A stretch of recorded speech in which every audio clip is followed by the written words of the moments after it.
Mbak Dena, gimana pemeriksaan hari ini, Mbak Dena? Pemeriksaannya lancar, semuanya saya didampingi oleh kuasa hukum saya. Totalnya ada berapa? 19 pertanyaan telah diklarifikasi oleh Bu Dena.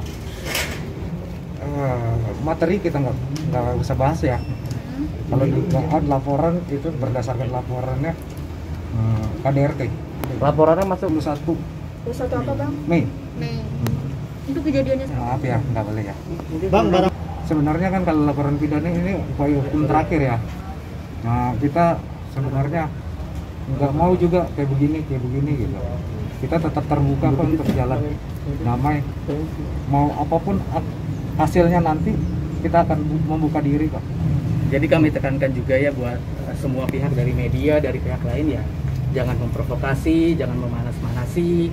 Ini pokoknya ini kita semua berusaha, semua apapun upaya apapun kita usahakan dengan secara baik-baik, secara maksud dengan bukan tidak memperkeruh lah ya. Gitu. Semua pihak lah ya, bukan itu, semua pihak ya.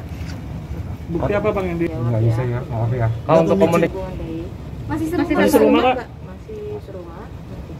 infonya lah. Pokoknya aku minta teman-teman media juga mungkin kalau buat narasi berita mungkin jangan seperti apa ya yang udah aku baca, istrinya Melaporkan polisi atau dipolisikan gitu. Nah yang kayak gitu aku mohon banget gitu ya, karena di sini juga aku pihak yang memang sebagai korban ya. Sebagai korban ya. Kita daftarkan per hari ini. Oh, hari ini daftarkan. Kita daftarkan gugatan perceraiannya per hari ini. Pengadilan agama atau Pengadilan agama. Pengadilan agama Jakarta Selatan. Untuk nomor dia cari sendiri ya. Orang istri bini itu ngelaporin suaminya KDRT. Tapi kenyataannya Ijong itu dan saya punya semua rekaman tentang perkelahiannya dan lain sebagainya. Jadi mungkin kalau mau sekarang harus berpikir, kalau memang mau melaporkan, Ijong juga siap melaporkan. Benar-benar saya sudah persiapkan pengacara yang untuk pidana dan perdata. Kau berani melangkah ke hukum, saya lawan kau dengan hukum. Pemeriksaannya lancar, semuanya saya didampingi oleh kuasa hukum saya. Totalnya ada berapa? 19 pertanyaan telah diklarifikasi oleh Bu Dena. Kalau dugaan laporan itu berdasarkan laporannya KDRT. Aku mohon banget gitu ya, karena di sini juga aku pihak yang memang sebagai korban ya. Sebagai korban ya. Ya, sebagaimana konstruksi perkara yang dilaporkan adalah tentang KDRT, maka kita tidak akan lepas dari alat bukti seperti visum ya, dan itu sudah ada di tim penyidik kita. Ya, memang laporan ini diterima bulan Mei ya. Kemudian dari keterangan yang disampaikan tadi memang ada peristiwa-peristiwa sebelumnya yang juga terjadi, tetapi saya kira itu materi penyidikan ya. Ya, saya kira masih permasalahan di internal rumah tangga lah. Pemeriksaan sudah selesai. Kemudian kita akan melanjutkan pada tahapan yang berikut.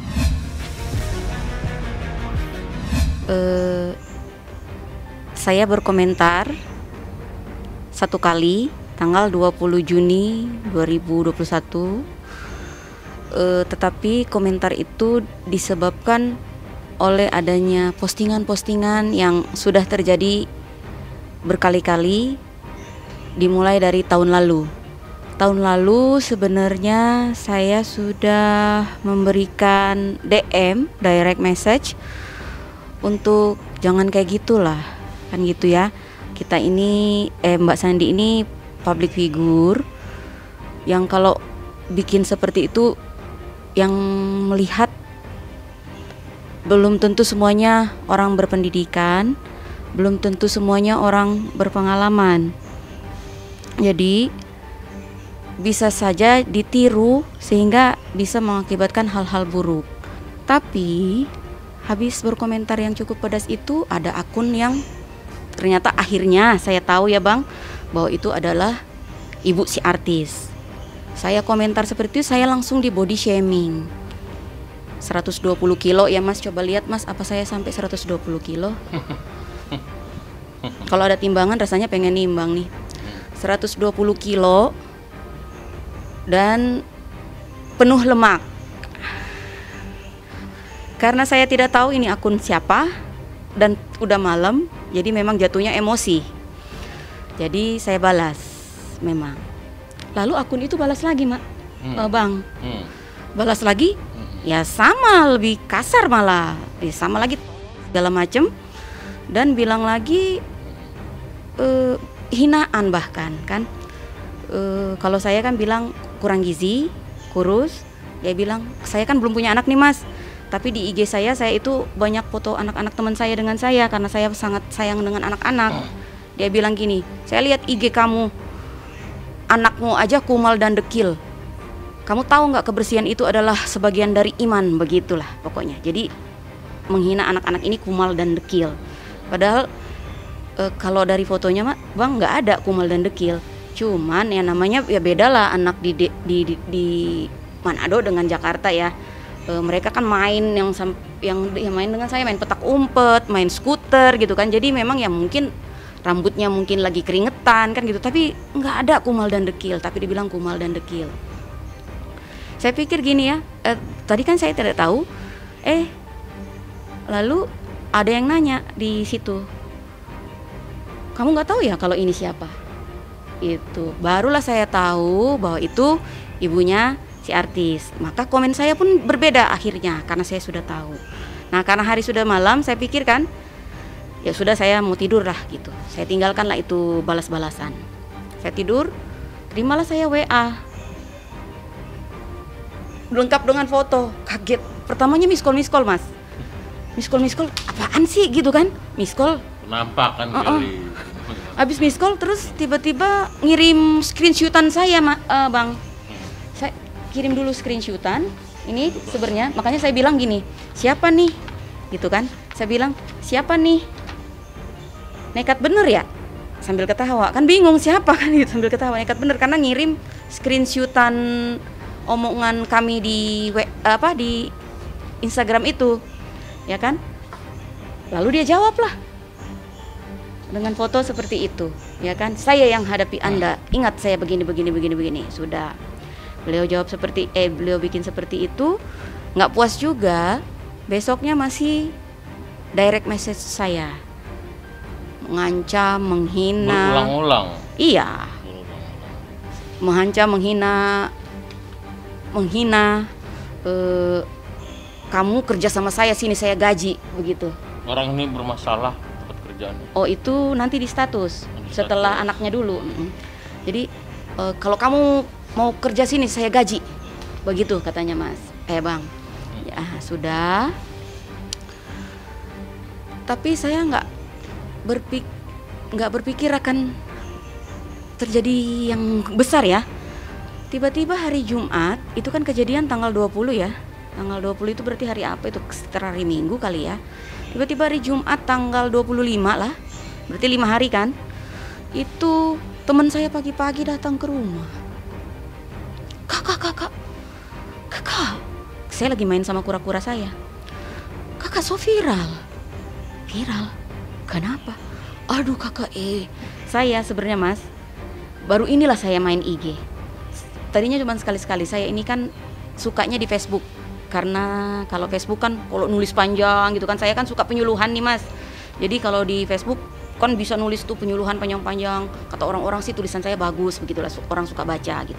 Kalau di IG kan saya nulis panjang-panjang, orang bilang kayak curhat kan gitu, atau ini kan IG gitu. Jadi di IG memang awalnya hanya foto-foto pribadi, Bang. Ya. Tapi kalau di Facebook bisa dicek saya dari 2009 apa saja yang saya lakukan gitu ya. Saya dari dulu memang senang penyuluhan. Ya memang tugas saya sebagai perawat, Khususnya anak. iya. Tugas saya sebagai perawat Bang adalah utama preventif dan promotif Mas. Artinya apa? Pencegahan dan meningkatkan kesehatan masyarakat ya. Berarti dengan cara apa? Penyuluhan gitu. Apalah segala macam. Saya masih belum pusingin. Ya kan? Tapi kemudian hari Minggu, itu kan kejadian Jumat ya. Hari Minggu teman saya nelpon. Laura, Sandi ingin mediasi dengan kamu. Dia bilangnya kan mau datang ya ke Manado. Sandi ingin mediasi dengan kamu. Jadi nanti hari Senin akan ada seseorang yang ingin bertemu dengan kamu, utusan. Saya bilang oke lah, nggak apa-apa, kita ketemu. Pusing juga kan, tiba-tiba IG ini penuh dengan hujatan, DM-nya mengerikan kan gitu kan. Lalu hari Senin pagi saya sudah rencana lah mau bertemu dengan beliau yang utusan tadi kan. Tapi saya sempat tadi saya lupa ya Bang, saya sempat dipanggil sama dinas kesehatan. Ya, sempat dipanggil untuk menanyakan masalah ini, Bang. Karena mereka mungkin khawatir lah masalah ini berimbas kepada mereka, terutama dinas kan. Karena kan katanya mau somasi kan gitu. Ya tadi kemarin kesana kita bertemu Yusuf, kemudian kita juga bertemu dengan ibunya Cilarisa dan keluarga yang lain di sana. Alhamdulillah. Namanya Bang Alvin ya, Bang Alvin pasti kan kangen sama Yusuf ya. Jadi Bang Alvin ke sana gitu ya. Yusuf masih kecil belum bisa ini gitu. Ingetnya langsung mainannya yang biasa Bang Alvin beliin. Terus juga manggil-manggil Abi, terus juga Yusuf minta digendong, minta Abi terbang gitu. Biasanya kan Bang Alvin suka gendong Yusuf terus ke atas gitu. Kahini pun juga memperlakukan Yusuf sebagaimana anaknya, apa yang bikinin susu, yang mandiin, yang cebokin dan segala macam. Karena memang Kahini pun juga sudah memiliki anak ya, Zain. Jadi sudah terbiasa, apalagi sama-sama laki-laki ya. Jadi sudah terbiasa sih begitu. Mungkin yang pertama kali ya Kahini juga bertemu dengan Yusuf. Kalau Bang Alvin mungkin kedepannya lebih sering lagi ke sana begitu. Pasti kan juga ingin berjumpa dengan Yusuf, ingin ketemu Yusuf begitu, dan sekaligus silaturahmi juga sama keluarga yang di sana gitu. Bang Alvin senang banget, Bang Alvin bahagia banget bisa main lagi sama Yusuf. Itu 2 hari di sana, seharian itu Bang Alvin main lah sama Yusuf, dipuas-puasin karena waktunya gak banyak. Iya, akhirnya setelah 3 bulanan lebih ya, 3 bulan lebih baru dipublish hari ini. Karena menurutku, bukan menurutku ya, menurut istriku kalau terlalu lama katanya aku malah nanti dituduhnya aneh-aneh atau apa gitu. Tapi akhirnya kita kasih tahu karena istri juga udah terlalu kelihatan perutnya. Orang juga banyak yang komen-komen, kenapa gendut, kenapa ini, kenapa itu. Kalau kata istriku, kalau sebelum 3 bulan Pak Mali, ya udah after 3 bulan. Aku sih kemarin mau mintanya nunggu 6 bulan aja. Tapi dia bilang ya udah ayo sayang, ya udah. Akhirnya kita hari ini ngasih tahu, alhamdulillah istriku ada hamil. Alhamdulillah ya, tentunya ini menjadi sebuah ucapan syukur di atas syukur, nikmat puasa dari Allah Subhanahu wa Ta'ala yang tak terhingga. Tentunya mereka sudah siap untuk memberitahu ini, tentunya sudah siap dan mensyukuri bahwa mereka bisa menjadi calon orang tua yang terpilih kan.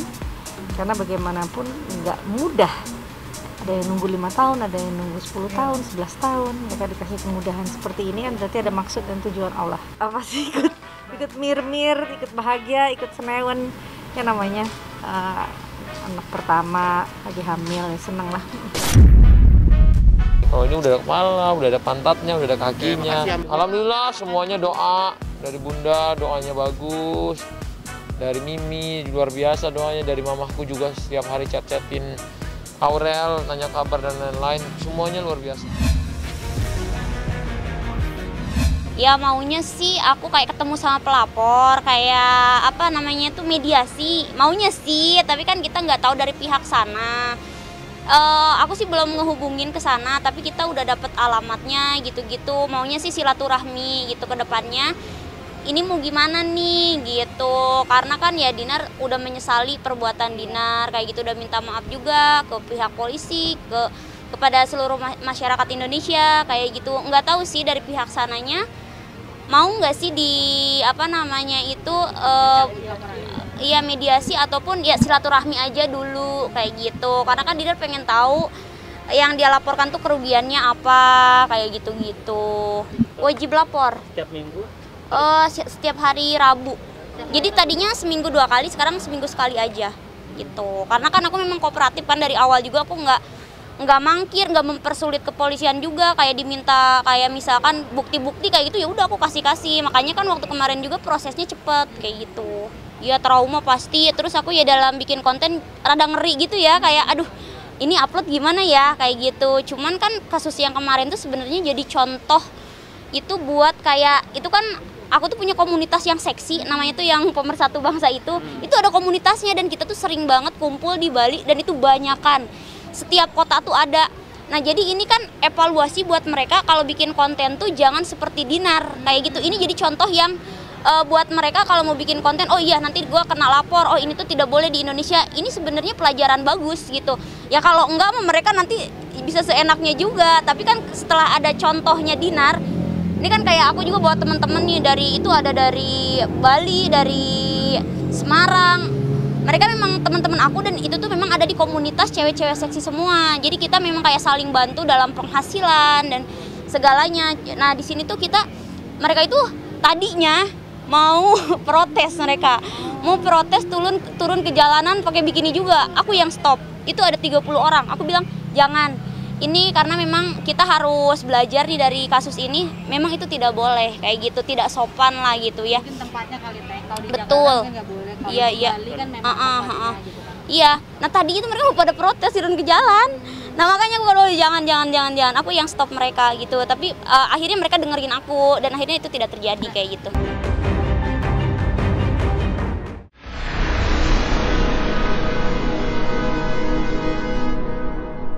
Jadi jangan lupa untuk subscribe Cumi Cumi. Ditekan ya tombol lonceng merahnya.